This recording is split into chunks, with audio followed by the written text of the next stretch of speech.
नमस्कार प्रिय साथियों, मैं रुपेश साहू आप सभी का स्वागत करता हूँ आपके अपने परिवार स्मार्ट पीएससी एकेडमी पर। आशा करते हैं आप सभी स्वस्थ और मस्त होंगे और अपनी तैयारी में सजग रूप से बने होंगे।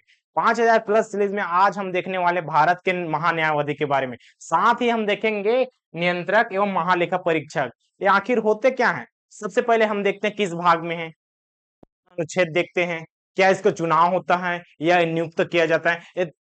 इफेक्ट तो हम हर चीज में देखते हैं, लेकिन उससे पहले जानते हैं ये भारत के महान्यायवादी आखिर होता क्या है। जैसे कि सुप्रीम कोर्ट के जज क्या होता है, न्याय दिलाने का काम करता है। राष्ट्रपति का काम तो सबको पता है, उपराष्ट्रपति क्या है वो भी पता चल गया। प्रधानमंत्री क्या है, कार्यों का जैसे कि योजना योजना निकालते हैं, प्रधानमंत्री आवास योजना, तो उन सब का काम करते हैं, नीति आयोग के अध्यक्ष होते हैं। इन सब के बारे में तो हमने जान लिया। आप देखते हैं किसके बारे में, भारत का महान्यायाधीश। आखिर महान्यायाधीश होता क्या है? आर्टिकल भी है। आर्टिकल कौन सा? संविधान के 76(1) के तहत भारत के महान्यायाधीश की नियुक्ति राष्ट्रपति करते हैं जी। लेकिन आखिर ये है क्या, क्यों करते हैं? जैसे कि राज्यों के लिए नियंत्रण के लिए, उसके कंट्रोल के लिए क्या करते हैं, राज्यपाल नियुक्त किए जाते हैं। उसी प्रकार से इसका कार्य क्या है देखते हैं। सबसे पहले भारत का महान्यायाधीश, उसके बाद देख लेंगे नियंत्रक एवं महालेखा परीक्षक। तो सबसे पहले इसी के बारे में देखते हैं कि भारत के महान्यायाधीश होता क्या है। जैसे कि भारत का महान्यायवादी, भारत का महान्यायाधीश, सबसे पहले हम क्या देखते हैं, किस भाग में है। तो भाग हम पढ़ रहे हैं संघ का प्रशासन, केंद्र का प्रशासन। तो केंद्र का प्रशासन तो किसमें हो जाएगा जी, केंद्र का प्रशासन है, इसका मतलब है भाग 5 के अंतर्गत। किसके अंतर्गत? भाग 5 के अंतर्गत। आर्टिकल, अब इसका आर्टिकल कहां से लेकर कहां तक रहेगा, तो इसका सिर्फ नियुक्ति बस को देखिए। इसकी नियुक्ति किस कौन से आर्टिकल, तो यहां पर देखिए आर्टिकल अनुच्छेद कौन सा, अनुच्छेद 76 के तहत। ये जानकारी के लिए फैक्ट चीज है। अब ये होता क्या है, इसका कार्य क्या क्या है, तो देखिए भारत का महान्यायाधीश उदाहरण के मामले से समझ सकते हैं। उदाहरण के जरिए जैसे दो परिवारों में झगड़ा होता है या दो व्यक्तियों में झगड़ा हुआ, ठीक है जी, दो व्यक्तियों में झगड़ा हो गया, आपस में क्या हो गया, मुठभेड़ हो गया, इस प्रकार से दोनों में झगड़ा हो गया। अब कहां पर जाएंगे, आपस में मारपीट करेगा, ठीक है, पुलिस के पास जाएगा। उसके बाद कहां पर जाते हैं, जाते हैं न्यायालय, जाते हैं न्यायालय में, और यहां पास जाते हैं सुनवाई करने। तो इसका पक्ष कौन रखेगा, न्यायाधीश के पास कौन रखते हैं इसका पक्ष, तो इसके लिए एक माध्यम होता है जी, और उसी माध्यम को क्या बोलते हैं, वकील बोला जाता है। ठीक है, वकील बोला जाता है। इस प्रकार से रखा दोनों का बात। चलिए, अब व्यक्ति और सरकार के बीच में होगा, जैसे कि मौलिक अधिकारों का हनन हो गया जी, तो आप जाएंगे सरकार के विरुद्ध। अब सरकार के विरुद्ध चले गए, ठीक है, और क्या होता है, जो न्यायालय होता है स्वतंत्र होता है, ये न सरकार का है न जनता का है, इन सब से परे, मतलब सबको एक समान दृष्टि से देखकर क्या करता है, न्याय देता है, तभी तो न्याय मिलेगा। सरकार के पक्ष में रहेगा तो सरकार साइड चला जाएगा, और जनता के पक्ष में रहेगा तो जनता साइड चला जाएगा, लेकिन सत्य और सबूतों के आधार पर ये निर्णय लेता है जी। इसी प्रकार से देखिए, इसी प्रकार से देखिए, एक साइड हो गया जी सरकार, और दूसरा साइड कोई भी हो गया, कंपनी मानकर चलिए, कंपनी या व्यक्ति, कुछ भी ऐसा रहे, व्यक्तिगत, ठीक है, इस प्रकार से हैं। अब इन दोनों में, अगर दोनों में विवाद हो गया, ठीक है, ये तो चला जाएगा, ये तो चला जाएगा वो अपना वकील लेकर, ठीक है, अपना वकील लेकर चला गया, ठीक है, ये अपना वकील लेकर चला गया। अब सरकार, प्रशासन, अब इसका क्या, अब इसके लिए भी तो कोई होना चाहिए ना, तो इसी के लिए बनाया गया है जो पद है, जो पद है वही महान्यायवादी है जी। क्या है, यही जो पद है यही है महान्यायवादी। इसका मतलब क्या, इसका मतलब हम कह सकते हैं भारत सरकार का, किसका, भारत सरकार का वकील। पहला चीज हमने देखा क्या, भारत का वकील, वकील कह सकते हैं पहला। और इसके साथ साथ जितने भी कानूनी मामले रहेंगे, सिर्फ है इसमें जाएगा क्या, नहीं, ये क्या होता है, विधि के ज्ञाता, मतलब विधि का कहने का मतलब है कानून का ज्ञाता, कानून का ज्ञाता रहेगा जी, ठीक है, और कानून का ज्ञाता है तभी तो राष्ट्रपति ने इसे नियुक्त किया। कौन सा आर्टिकल? अब देखिए हमने किसका प्रयोग किया? नियुक्ति, मतलब यहाँ पास नियुक्त होगा कौन से आर्टिकल के तहत? आर्टिकल यहाँ पर 76(1) के तहत। ठीक है, इसके अंतर्गत भी है, तो आप ऊपर से याद रख सकते हैं आर्टिकल कौन सा? 76 के तहत। कौन करता है? राष्ट्रपति। कौन? राष्ट्रपति ने किया। किस लिए कर रहे हैं? देखिए विधि कानून के ज्ञाता हैं जी। अब इस प्रकार से हम उदाहरण के माध्यम से समझ सकते हैं कि महान्यायवादी का और क्या क्या काम होता है। विधि के ज्ञाता, जितने भी कानूनी मामले होंगे, कानूनी मामले हैं, कानूनी मामलों में सरकार का पक्ष लेना, सरकार का पक्ष रखना, इस प्रकार से। तो चलिए इसी का एमसीक्यू देखते हैं। उसके बाद नियंत्रण एवं महालेखा परीक्षक के बारे में जानेंगे, आखिर वो क्या होता है। जैसे कि इसका कार्य सभी को पता हो चल गया कि भाग कौन से में है, भाग पता, अनुच्छेद पता, नियुक्ति पता चला, लेकिन आखिर होता क्या है? तो आप समझ सकते उदाहरण के माध्यम से, ये विधि कानून के ज्ञाता होते हैं जी, और सरकार के जितने भी मामले रहेंगे कानूनी मामला, उसका पक्ष रखता है। चलिए इसका एमसीक्यू देखते हैं, क्या कहता है पहला प्रश्न कहता है संविधान के किस अनुच्छेद के अंतर्गत भारत के महान्यायाधीश की नियुक्ति का प्रावधान है? अब किसमें पढ़े? देखिए आर्टिकल 76 दिख रहा है क्या? अब इसमें हर एक लाइन प्रश्न है, जैसे कि इसकी नियुक्ति कौन करता है? राष्ट्रपति ने किया। कौन से भाग में है? भाग। कौन से आर्टिकल में है जी? आर्टिकल। क्या है? भारत सरकार का वली। किसके ज्ञाता है? विधि के ज्ञाता। कौन से मामले? कानूनी मामले। देखिए कितने सारे क्वेश्चन बनते हैं, तो एक तथ्य में आप याद रख सकते हैं इस प्रकार से शब्दों को। तो चलिए बढ़ते हैं पहला क्वेश्चन। पहला क्वेश्चन में क्या है? कौन से आर्टिकल के तहत? तो देखिए अनुच्छेद कौन सा? 76 के तहत जी। ठीक है, दूसरे क्वेश्चन की ओर बढ़ते, क्या कहते हैं भारत के महान्यायाधीश की नियुक्ति कौन करता है? कौन किया जी? राष्ट्रपति ने किया। ऑप्शन देख ली, सर्वोच्च न्यायालय के मुख्य न्यायाधीश, भारत का प्रधानमंत्री, भारत का राष्ट्रपति, संघ लोक सेवा आयोग, मतलब ये क्या है जी? यूपीएससी। ठीक है, इसने किया क्या? ऑप्शन हमें बहुत सारा कंफ्यूज देता है, जब तक हम पढ़े नहीं रहेंगे तब तक कैसे बना पाएंगे जी। इसलिए स्टार्टिंग में हमने बताया इसका नियुक्ति किसने किया? राष्ट्रपति ने किया। कौन से आर्टिकल के तहत? 76 के तहत। कौन से भाग में है? भाग 5 में है जी। ठीक है, इसी प्रकार से आगे देखने को मिलेगा, तो इसका आंसर क्या आ जाएगा जी? यहाँ पर देखिए भारत का राष्ट्रपति, या राष्ट्रपति बस कहेगा वो भी हमारा आंसर देंगे। आगे देखिए भारत का महान्यायाधीश कब तक धारण करता है? तक अपना पद धारण करता है। ये क्या होता है जी? देखिए 2 वर्ष, 5 वर्ष, राष्ट्रपति के प्रसाद पर्यंत।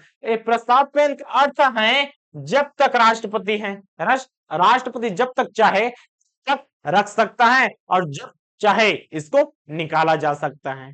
अब देखिए इसी मामले में देखिए राष्ट्रपति नियुक्त करता है जी, राष्ट्रपति नियुक्त करता है, बहुत लोगों को नियुक्त करता है, जैसे कि पीएम को किया। ठीक है, और किसको किया?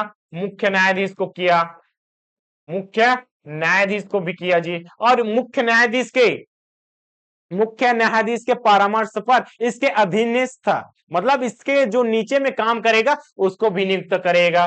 किसको करता है? इसको भी किया जी, महान्यायवादी को किया, महान्यायवादी को भी करता है। ठीक है, अब इन सब को कैसे हटाया जा सकता है? उसी के मामला पद पर कैसे बने रहेगा? जैसे कि राज्यपाल भी राष्ट्रपति का प्रसाद प्रयान होते, उसी प्रकार से महान्यायवादी भी क्या होते हैं? राष्ट्रपति के प्रसाद प्रयान। लेकिन ये वाला देखिए, मुख्य न्यायाधीश राष्ट्रपति के प्रसाद प्रयान नहीं होता।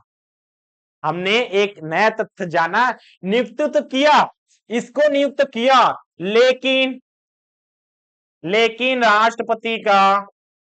राष्ट्रपति का प्रसाद प्रयन नहीं होता, प्रसाद प्रयन नहीं होता जी, नहीं होता। ये चीज हमें याद रखना है। जो मुख्य न्यायाधीश हैं सुप्रीम कोर्ट के, वो राष्ट्रपति के प्रसाद प्रयन नहीं होता है। इसको जैसे अभियोग की जो प्रक्रिया है उसी के तहत इसको हटाया जाता है। ठीक है, तो यहाँ पर देखिए हमने एक नया तथ्य सीखने को मिला कि राष्ट्रपति के प्रयास प्रसन्न कौन नहीं होता? मुख्य न्यायाधीश नहीं होता। तो हमारा इसमें पूछा क्या, कौन होता है? तो राष्ट्रपति के प्रसाद पर्यंत तक होता है जी। देखिए भारत के महान्यायवादी। आगे बढ़ते हैं, कहते हैं संसद के प्रत्येक सदन की कार्यवाही में सदन का सदस्य ना होते भी भाग लेता है, हिस्सा लेता है। सदन, संसद, संसद बोले या सदन बोले, कितने सदन होते हैं जी? दो सदन को हमने देखा, एक निम्न सदन और एक उच्च सदन। इस प्रकार से क्या कह सकते हैं, पहला सदन का नाम क्या है? लोकसभा, और दूसरा का राज्यसभा। ये दोनों सदन के सदस्य नहीं है। कौन सदन के सदस्य नहीं है? ए, इसको तो महान्यायाधीश को राष्ट्रपति ने नियुक्त किया है जी। सदन का सदस्य हुआ क्या? नहीं हुआ। तो इन दोनों का सदस्य नहीं है, ठीक है, लेकिन भाग लेता है। कौन भाग लेता है? जो भारत के महान्यायवादी हैं, क्योंकि विधि के ज्ञाता, कानून के ज्ञाता, जो विधि कानून के ज्ञाता होंगे वो सदस्य में भाग लेगा क्या? बिल्कुल लेगा जी। लेकिन याद रखना, मतदान नहीं करेगा। कोई भी पक्ष में, मतलब कोई भी विधेयक लाया जिसे बराबर की स्थिति में है तो महान्यायवादी को एक वोट करा देते हैं। ऐसा नहीं होता, सिर्फ लोकसभा अध्यक्ष निर्णायक मत देता है, राज्यसभा का अध्यक्ष होता है वो भी निर्णायक मत देता है जी। इस प्रकार से दोनों निर्णायक मत दिए और ये सिर्फ भाग लेगा। यहां पर सब नोट करके क्या कर सकते हैं, भाग तो लिया, भाग ले लिया, ठीक है, भाग ले लिया, किंतु किंतु मतदान नहीं कर सकता, मतदान नहीं करेगा। मतलब जितने भी रहेगा परामर्श दे सकते हैं, सहमति दे सकते हैं, मतलब इसको आप कर सकते हैं जी, इसको करेंगे तो ऐसा होगा, इसको करेंगे तो ऐसा होगा, ठीक है। मामला अगर इसका क्या है, संसद चाहे तो मान भी सकती है या नहीं, मतलब बाध्यकारी संसद नहीं होगी। किसके परिप्रेक्ष्य में? महान्यायवादी ने जो सलाह दी है उसके बारे में, ठीक है। इसको याद रखना है, भाग तो लिया लेकिन मतदान नहीं करेगा, ये है इंपॉर्टेंट हो जाता है जी, एक क्वेश्चन इसमें भी इंक्लूड है।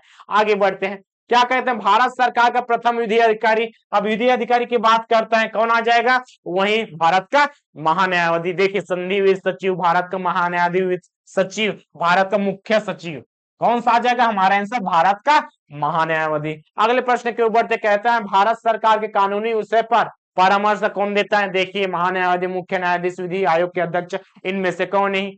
तो यहाँ पर कानूनी विषय जैसे ही आया, कानूनी मामले कहां पर होता है? तो कहां पर होता है जी? मुख्य न्यायाधीश के पास होता है। लेकिन परामर्श की बात किया, अगर परामर्श की बात करता है कानून मामले में, तो महान्यायवादी ही आएगा।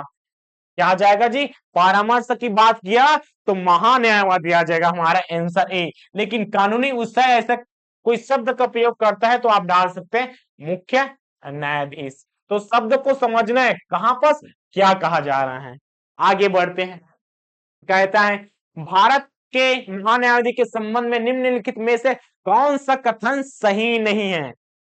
1 2 3 4, 3 कथन होंगे जो सही हैं, एक कथन ऐसा है जो सही नहीं है। चलिए बढ़ते हैं, वह भारत सरकार का प्रथम विधि अधिकारी है क्या? है क्या? बिल्कुल हाँ जी, इसको तो हमने बार बार देखा। उसे भारत के समस्त न्यायालयों में सरकार का पक्ष प्रस्तुत करने का अधिकार है। बिल्कुल हाँ जी, सरकार का पक्ष रखेगा, उसीलिए तो इसको नियुक्त किया गया है। आगे, वह संसद में अथवा संसद के किसी भी सदन में भाग ले सकते हैं। अभी अभी देखा जी, संसद, लोकसभा, राज्यसभा दोनों में भाग लिया क्या? बिल्कुल लिया। उसमें उसे संसद की कार्यवाही में भाग लेते समय मतदान का अधिकार प्राप्त है, जो कि नहीं है जी, मतदान का अधिकार प्राप्त नहीं है। ये चीज हमें याद रखना है। देखिए, हमने एक छोटी छोटी चीज को रखा, तभी ये सारे सवाल जैसे कि कूट वाले ऐसे बनते हैं जी। अब यहाँ पास 1 2 2 1, इनमें से कौन कौन सही है? 3 1 2 1 1 2 3, ऐसे भी सवाल को दिया जा सकता है, तो वहां पर ध्यान रखना है। आगे बढ़ते हैं जी, विधेयकारी हैं, समस्त कार्य का जो न्यायालयों में रखते हैं प्रस्तुत करते हैं वो भी है, और सदन में, दोनों सदनों में भाग लेते हैं, बस मतदान नहीं करता, मतदान नहीं कर सकता, परामर्श दे सकता है। देखिए, भारत के संपरीक्षा एवं लोक प्रणालियों का प्रधान, मतलब अब बात आ गया लोक लेखा, कैसे टाइप का विधि, मतलब विधि तो आ गया, अब मामला आ गया पैसों का। अभी तक कहां थे हम? अभी तक थे विधि में, अब मामला आ गया पैसों का, लेन देन का, जितना भी लेखा जोखा होगा अब उसका अधिकारी भी होगा। जैसे कि हमने यहाँ पास क्या देखा जी, यहां तक तो हमने महान्यायाधीश को देखा। इसी के साथ साथ चलिए, इसी के साथ साथ हम देखते हैं नियंत्रक एवं नियंत्रक एवं महालेखा परीक्षक। महालेखा परीक्षक, ठीक है। देखिए ये आखिर क्या होता है, हमने क्या देखा उसमें, महान्यायाधीश क्या थे, विधि के ज्ञाता थे, ठीक है। अब आ गए, अब तो कानूनी मामले से कहां पास आ गए, कहां पास आ गए जी, देखिए कहां पास आ गए, पैसों में, मतलब वित्त में आ गए, वित्त में आ गए, पैसों में आ गए। अब इसका लेखा जोखा कौन करेगा, वित्त का लेखा जोखा, जितने भी मामले रहेगा, जैसे कि पैसों की लेन देन, पैसों की लेन देन, अब इसके लिए कौन बनाएगा, तो इन सब कार्यों के लिए नियंत्रक एवं महालेखा परीक्षक की नियुक्ति करता है कौन, इसकी भी नियुक्ति राष्ट्रपति ही करते हैं जी। यहां पर देख सकते हैं इसकी भी नियुक्ति राष्ट्रपति द्वारा नियुक्त होता है जी। कौन सा आर्टिकल के तहत, कौन सा आर्टिकल के तहत, आर्टिकल यहां पर आप याद रख सकते हैं, आर्टिकल है जी 148। तो इस प्रकार से देखिए सभी में कुछ ना कुछ आर्टिकल आपको देखने को मिलेगा, तो कुछ कुछ आर्टिकल आपको याद होना ही चाहिए। जैसे कि सर्वोच्च न्यायालय का जब पढ़ेंगे न्यायाधीश तो 124, 76 किसका, महान्यायवादी का, नियंत्रक एवं महालेखक परीक्षक का कितना, 148 जी। तो इन सब टॉपिक में जो सबसे ज्यादा इंपॉर्टेंट है, जैसे कि आर्टिकल, कौन सा आर्टिकल कहां पास इंपॉर्टेंट है उसको देखने को मिलेगा। हमने इससे पहले 147, 146, 145 ऐसा याद करने का नहीं बोले हैं, बस जो ज्यादा इंपॉर्टेंट है, जैसे 148 में क्या है, इसका है जी महान्यायाधीश का गठन है, इसके बाद इसका कार्य या शक्ति रहेगा 49 में, 50 में, उसके बाद 151। तो कहां से लेकर कहां तक है, 148 से लेकर 151 तक इसके बारे में दिया गया, इसके शक्तियों के बारे में आगे। तो सबको याद नहीं रखना है, क्या शक्ति है उसको याद रखना है, कौन सा आर्टिकल कहां इंपॉर्टेंट है उसको याद रखना है। जैसे कि हमने 4 आर्टिकल में एक आर्टिकल देखा जी, आर्टिकल 148। उसी प्रकार से महान्यायालय में हमने कौन सा देखा, 76, कौन सा, अनुच्छेद 76 को देखा। चलिए इसका क्वेश्चन करते हैं, क्या कहता है, भारत के संपरीक्षा एवं लेखा, अब देखिए लेखक है, वित्त है, सबका लेन देन कौन रखता है, कौन रखता है, यही चीज रखता है जी, कौन, नियंत्रक एवं महालेखा परीक्षक। आगे देखिए ऑप्शन क्या क्या देता है, योजना आयोग, वित्त आयोग, भारत का नियंत्रक एवं महालेखा परीक्षक। अब देखिए कंफ्यूजन कहां पास होंगे, इसमें वित्त का मामला है तो वित्त आयोग ही देखेगा, ऐसा नहीं, अधिकारी की बात करता है, ठीक है। तो इसका अधिकारी कौन है, नियंत्रक एवं महालेखक परीक्षक है जी। ऑप्शन नंबर कौन सा, ऑप्शन नंबर सी। तो यहाँ पर कंफ्यूजन वाला चीज को हमें ध्यान में भी देखते हुए चलना है, क्योंकि यहाँ पर किसकी बात कर रहा है, लेखा जोखा की, जो कि पैसों से संबंधित है। और कौन होता है बोला है तो वित्त आयोग आ सकता है, ऐसा हमारे माइंड में आ गया है। लेकिन इसी चीज को याद रखना है, ये नहीं है जी भारत का नियंत्रक तो महालेखा परीक्षक इसका सही आंसर है। आगे कहता है निम्नलिखित में से कौन सा अधिकारी है जो भारत सरकार के वित्तीय लेन देनों का, देखिए वित्तीय लेन देन कौन है जी, वित्त सचिव, नियंत्रक एवं महालेखा परीक्षक, महालेखा नियंत्रक। अब देखिए इसमें तो और ज्यादा कंफ्यूजन है, क्या कहता है, वित्त सचिव, ठीक है, वित्त आयोग के अध्यक्ष, महालेखा नियंत्रक, नियंत्रक एवं महालेखा परीक्षक। अब हमें नाम ही याद नहीं है तो क्या करें इसमें, देखिए चलिए ये तो दोनों चीज हमें पता चल गए, हमें याद नहीं है, ठीक है। किसके आधार पे, वित्त के आधार पर हमने पिछला क्वेश्चन में समझा इसका वित्त आयोग नहीं होगा, तो वित्त आयोग के ना अध्यक्ष होंगे ना वित्त आयोग के सचिव होंगे, इसके आधार पर काट लिया। अब आते हैं नाम पे, तो नाम भी एकदम रट्टा रट्टा याद होना चाहिए, किस प्रकार से, नियंत्रक एवं महालेखा परीक्षक, कौन सा, नियंत्रक एवं महालेखा परीक्षक, ये होता है जी इसका सही आंसर। महालेखा नियंत्रक ए वाला नहीं है, इसमें याद रखना है जी। तो हर क्वेश्चन में क्वेश्चन सेम रहेगा, बस ऑब्जेक्टिव आपके साथ खेलेगा जी, किस प्रकार से किसमें आंसर लेना है। आगे बढ़ते हैं जी, भारत का नियंत्रक एवं महालेखा परीक्षक किसके लिए मुख्य लेखाकार एवं लेखा परीक्षक के रूप में काम करते हैं, किसके लिए काम करता है, संघ सरकार के लिए, राज्य सरकार के लिए, दोनों के लिए या दोनों के लिए नहीं। तो इसमें अब याद रखना है, भले ही नियुक्ति कौन करता है, भले ही नियुक्ति राष्ट्रपति द्वारा होता है जी, लेकिन कार्य लेखा जोखा का कार्य दोनों के लिए करते हैं, संघ के लिए भी करेगा प्लस राज्य के लिए भी करता है। अब ये वाला तो आएगा ही नहीं जी, ना इसके लिए बोला है न इसके लिए, मतलब ये तो आंसर आ ही गए नहीं। हम किस में आ जाएंगे, संघ और राज्य में। अब किसका करते हैं, राष्ट्रपति ने किया तो संघ आंसर आना चाहिए, लेकिन नहीं ऐसा नहीं है, संघ के लिए भी करता है जी, राज्य सरकार के लिए भी करता है, इसका मतलब ऑप्शन नंबर सी, संघ तथा राज्य सरकार दोनों के लिए करता है। आगे बढ़ते हैं, कहता है लेखा परीक्षक, ठीक है। अब यहाँ पर लेखा परीक्षक वही है, लेखा परीक्षक नियंत्रक एवं महालेखा परीक्षक, अब शॉर्टकट में देने लग गए। तो देता है लेखा परीक्षक का मुख्य उद्देश्य किसके व्यय के नियंत्रण के लिए करता है। अब नियंत्रण किसके व्यय के लिए, देखिए कार्यपालिका, व्यवस्थापिका, न्यायपालिका, उपयुक्त सभी। तो याद रखना उपयुक्त सभी नहीं आ जाएगा, ठीक है, ये सभी के लिए नहीं करते, सिर्फ कार्यपालिका रहेगा। कार्यपालिका रहेगा, जैसे कि कार्यपालिका में कौन कौन रहता है जी, राष्ट्रपति रहता है, जितने भी काम करते हैं वो सब चीज कार्यपालिका के अंतर्गत आते हैं, ठीक है।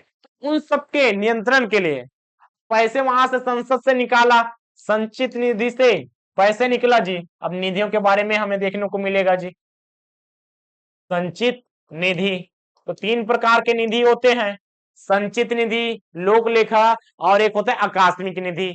आने वाले समय में इसको भी देखेंगे, निधि तीन प्रकार से होते हैं, कौन सा, आर्टिकल 266 आर्टिकल के तहत 266 और एक के तहत 267 के तहत आकस्मिक निधि। संचित निधि, लोक लेखा निधि, आकस्मिक निधि, एक क्या होते हैं इसके बारे में बाद में देखेंगे, अभी हम मेन टॉपिक में हैं जी। कौन सा, नियंत्रण एवं महालेखा परीक्षक, तो सिर्फ कार्यपालिका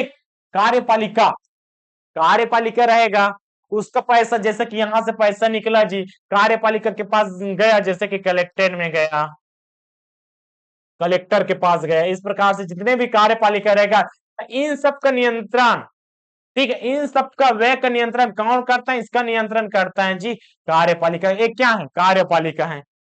विधायिका, अब विधायिका का करेगा क्या, वह स्थापिका का करेगा क्या, न्यायपालिका करेगा नहीं, इन सबसे अलग है, सिर्फ इस किसके लिए बोला है, संघ और राज्य के कार्यपालिका के जितने भी पैसों का नियंत्रण रहेगा उसके बारे में करेगा जी, ठीक है, हमारा आंसर। आगे बढ़ते, क्या कहते हैं, भारत के नियंत्रक एवं महालेखा परीक्षक की नियुक्ति कौन करता है, देखिए कौन करेगा, लोकसभा, प्रधानमंत्री, राष्ट्रपति, वित्त आयोग, राष्ट्रपति ही करता है। आगे बढ़ते हैं, क्या कहते हैं, भारत के नियंत्रक एवं महालेखा परीक्षक की नियुक्ति संविधान के किस आर्टिकल के हैं, देखिए अनुच्छेद 63, 76, 148, 280, हमने अभी तक यहां तक पढ़ चुका है। आर्टिकल 76 में कौन को देखा था, भारत के महा न्यायवादी की नियुक्ति देखा था जी, ठीक है, और 63 में उपराष्ट्रपति का। चलिए आप लोग बता दीजिए, राष्ट्रपति का आप लोग बता देना, इसको तो पढ़ रहे हैं, क्या करेंगे यहाँ पर आप कमेंट सेक्शन में अपना रिप्लाई कर दीजिएगा, किसका आंसर पहले आते हैं उसको देखते हैं, और सही भी होना चाहिए, जो राष्ट्रपति के आर्टिकल के बारे में सटीक है। आगे देखिए अनुच्छेद 148 आएगा या आर्टिकल 280, तो यहाँ पर क्या हो जाएगा, आर्टिकल 148 किससे संबंधित है, नियंत्रक एवं महालेखा, कौन सा, महालेखा परीक्षक से संबंधित है जी। अब चलिए, हमें आर्टिकल तो कुछ भी चीज याद नहीं है सर, कौन सा 280 ले कि 148 ले, अब भाग तो याद है ना जी, भाग 5 तो याद है, भाग 5 में क्या है, संघ प्रशासन, संघ का प्रशासन है, ठीक है, इस प्रकार से संघ के बारे में जितने भी है, विधायिका, न्यायपालिका, कार्यपालिका, सब चीज है, कहां से लेकर कहां तक है, आर्टिकल कहां से लेकर जी 52 से लेकर कहां तक, 151 तक है। और इसी में क्या है, इसी में महान्यायवादी है, महाधिवक्ता है, ठीक है, महाधिवक्ता इसमें नहीं, आगे चला जाएगा क्योंकि वो राज्य का है, तो इसमें महान्यायवादी, नियंत्रण एवं महालेखा परीक्षक प्रधानमंत्री है जी, और जितने भी हैं जैसे कि प्रधानमंत्री, मंत्री परिषद है, संघ का, मतलब संघ का, तो इनके बीच में रहेगा, इनके बीच में है, हमने देखा है जी, राष्ट्रपति देख लिया, उपराष्ट्रपति देख लिया, महान्यायवादी देख लिया, तो बचा कौन, बचा हमारे पास दो ऑप्शन।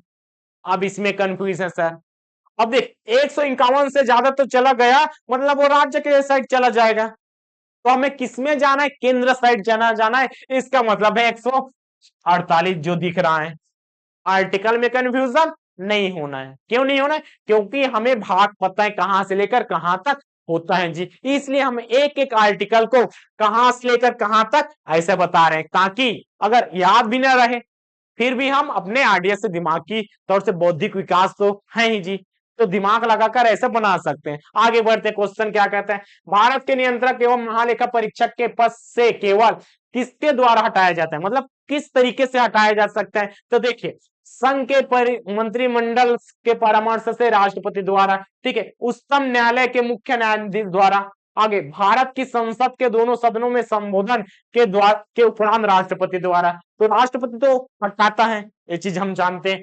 भारत के मुख्य न्यायाधीश के परामर्श से राष्ट्रपति द्वारा, ठीक है, इसमें भी राष्ट्रपति है, इसमें भी राष्ट्रपति है, ये मुख्य न्यायाधीश वाला नहीं है, इसमें भी राष्ट्रपति है, ये वाला आंसर नहीं आएगा। पहला चीज हमने देख लिया। अब किसके परामर्श से करेगा, तो देखिए संघ का भी कार्य करता है, राज्य भी कार्य करते हैं, कार्यपालिका, ठीक है, तो उन सब का क्या करते हैं जी, लेखा जोखा है उसका कार्य करते हैं। तो किसके अधीन रहेगा, संसद के, ठीक है, तो संसद देखिए इसमें कहां फंसा है, संघ के मंत्रिपरिषद, तो सिर्फ मंत्रियों का काम करता है नहीं, वो तो सभी संसद में जितने भी रहेगा उन सबका लेखा जोखा का काम इसी का है जी। संसद वाला देखिए मंत्रिपरिषद है, नहीं आएगा। और हाँ इसमें क्या है, ये तो पहले से कट गया, संसद है, देखिए ये आ सकते हैं, ठीक है। आगे भी बढ़ते हैं, मुख्य न्यायाधीश, ये नहीं आएगा जी। अब देखिए हमारा सही आंसर कौन सा है, भारत की संसद के दोनों सदनों में संबोधन के उपरांत राष्ट्रपति द्वारा। देखिए कितना आसान है, शब्द भले लंबा लंबा दिया लेकिन कितना आसान है। देखिए राष्ट्रपति इसको क्या करेगा जी, पद मुक्त करेगा। एक काम किसके लिए करता है, संसद में जितने भी रहते हैं लेखा जोखा उसका काम करते हैं जी, ठीक है। तो कौन नियुक्त होगा, कौन इसमें शामिल होगा, क्या होगा, मंत्रिमंडल। मंत्रिमंडल तो इसी के अंदर आ जाएगा, इसी के अंदर मंत्रिमंडल शामिल है, संसद में जितने भी मंत्रिमंडल है इसी के अंतर्गत शामिल है जी। तो हमारा आंसर कौन सा, हमारा आंसर ऑप्शन नंबर सी। आगे बढ़ते हैं, क्या कहते हैं, नियंत्रक एवं महालेखा परीक्षक का पद मुक्त किया जा सकता है। अब देखिए किस प्रकार से किया जा सकता है, कौन करता है, इसमें देख लिए जी, कौन इसमें हटाने का क्या करेगा, प्रक्रिया लाएगा। आगे देखते हैं कौन सी तरीका से, उसी प्रकार जिस प्रकार राष्ट्रपति को हटाया जाता है, मतलब महाभियोग की बात कर रहे हैं, महाभियोग। चलिए उसी प्रकार जिस प्रकार उच्चतम न्यायालय के न्यायाधीश को हटाया जाता है, ठीक है, मतलब ये महाभियोग की बात करता है, महाभियोग की बात करते हैं, लेकिन महाभियोग नहीं है, महाभियोग की प्रक्रिया है जी, ठीक। तो देखिए सर्वोच्च न्यायालय के प्रतिवेदन पर राष्ट्रपति द्वारा, ये तो नहीं आएगा प्रतिवेदन, ये तो नहीं दे सकता, राष्ट्रपति द्वारा आएगा, लेकिन यहां पर गलत है, प्रतिवेदन नहीं, इनमें से कोई नहीं। तो देखिए उसी प्रकार किस प्रकार से, जैसे कि यहां पर संसद ने लाया, ठीक है, संसद ने लाया, कौन सा प्रक्रिया जी, तो हटाने की प्रक्रिया, यहां पर आप देख सकते हैं, क्या देख सकते हैं जी, यहां पर चलिए इसको कैसे हटाया जाता है, हटाया जाता है किसको, नियंत्रक एवं महालेखा परीक्षक को। तो सबसे पहले संसद अप्लाई करेगा, इसका मतलब संसद लाएगा, लोकसभा में भी ला सकता है, लोकसभा में भी ला सकता है, या राज्यसभा में भी ला जा सकता है, ठीक है, राज्यसभा में भी ला सकता है।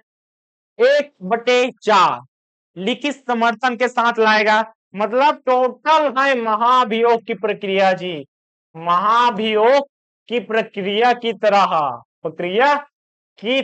महाभियोग नहीं है, महाभियोग नहीं, इसकी सिर्फ प्रक्रिया की तरह है, मतलब 2/3 से यहां पारित, 2/3 से यहां पारित, उसके बाद राष्ट्रपति के पास जी, राष्ट्रपति के पास कौन सा, हस्ताक्षर, ए है ऐसा, ठीक है। तो प्रक्रिया तो सेम है, किसके अकॉर्डिंग है, महाभियोग के जैसा प्रक्रिया है जी। तो इसका सही आंसर क्या है, उच्चतम न्यायालय के न्यायाधीश को सेम इसी प्रक्रिया से हटाया जाता है। किस प्रक्रिया से, यहां पर आपको देखने को मिलेगा, हटाने की प्रक्रिया ए है जी, ठीक है, हटाने की प्रक्रिया हमने समझ लिया। यहां पर आप ध्यान रखेंगे, क्या ध्यान रखना है कि यहाँ राष्ट्रपति का महाभियोग नहीं है, इसकी प्रक्रिया है, मतलब उसी प्रकार से जिस प्रकार से उच्चतम न्यायालय के न्यायाधीशों को हटाया जाता है। अगले प्रश्न की ओर चलते हैं, क्या कहते हैं, नियंत्रक एवं महालेखा परीक्षक द्वारा कौन सा दी गई टिप्पणियों पर कार्रवाई करने की अंतिम जिम्मेदारी निम्नलिखित में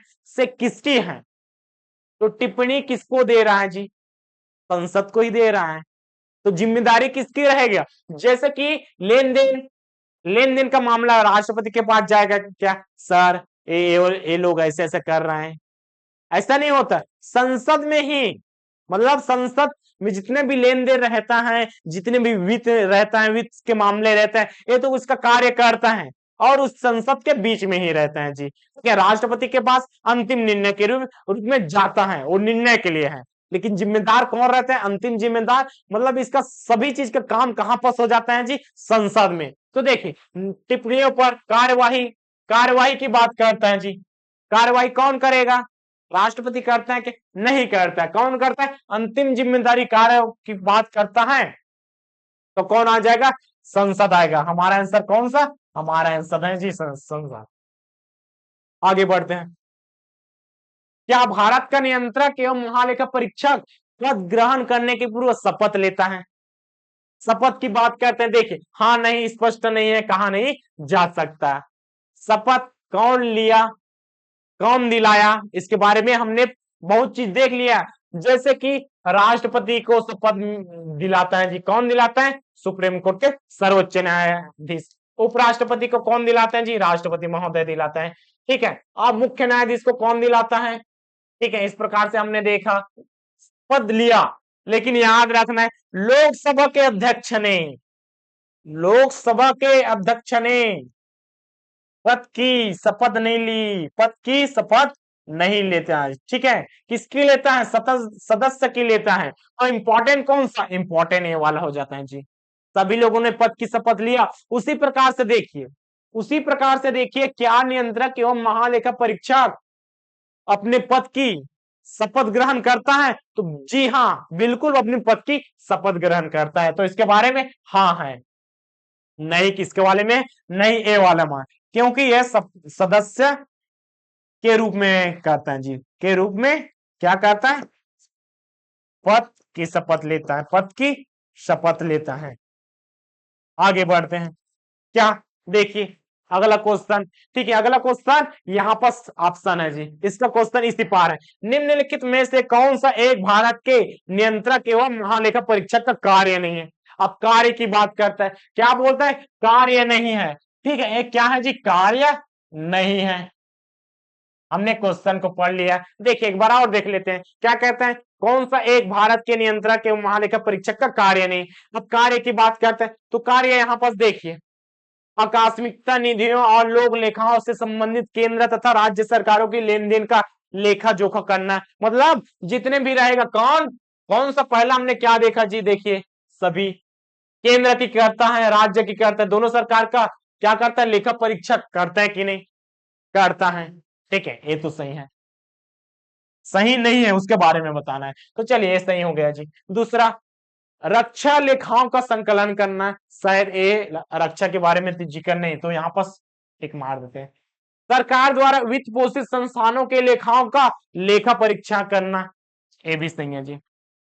राज्यों के लेखाओं का संकलन करना है, मतलब राज्य और केंद्र के बारे में तो दोनों का करेगा जी, सभी का दोनों का संकलन करेगा, तो तीनों तो सही है। गलत कौन सा है? गलत है ऑप्शन नंबर बी, ए वाला जी गलत है। तो हमारा सही आंसर कौन सा? Option number B. आगे बढ़ते हैं, क्या कहते हैं? भारत का नियंत्रक एवं महालेखा परीक्षक अपना प्रतिवेदन किसे देता है? अब प्रतिवेदन की बात करते हैं जी। प्रतिवेदन मतलब वही प्रतिवेदन, मतलब जो रिपोर्ट प्रस्तुत करेगा, नियुक्त किसने किया? राष्ट्रपति ने। राज्यपाल को नियुक्त कौन करता है जी? राष्ट्रपति। तो किसको रिपोर्ट सौंपेगा? राष्ट्रपति को ही सौंपेगा जी। उसी प्रकार से देखिए नियंत्रक एवं महालेखा परीक्षक अपना प्रतिवेदन किसे देता है? लोकसभा अध्यक्ष को, गलत। प्रधानमंत्री को, गलत। वित्त मंत्री को, गलत। राष्ट्रपति को देता है जी, इसीलिए तो नियुक्त किया। कौन सा आर्टिकल के तहत? आर्टिकल अब याद रखिए, आर्टिकल कौन सा? 148, नियंत्रक एवं महालेखा परीक्षक का। महान्यायवादी का कौन सा?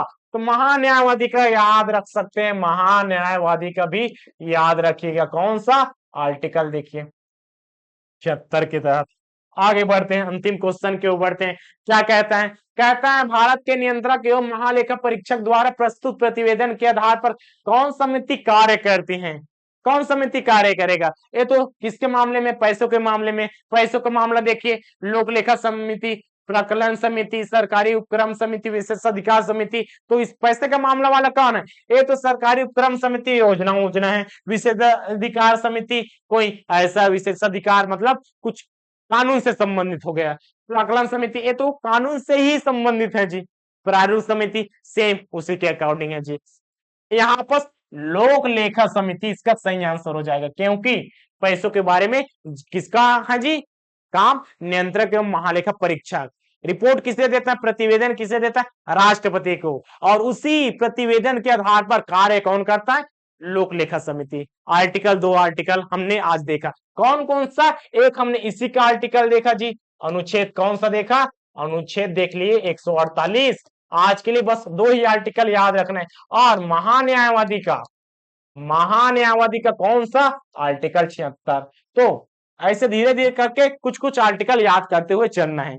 तो आज के लिए बस इतना ही, मिलते हैं कल की क्लास में। तब तक के लिए धन्यवाद। जय हिंद, जय भारत, जय छत्तीसगढ़।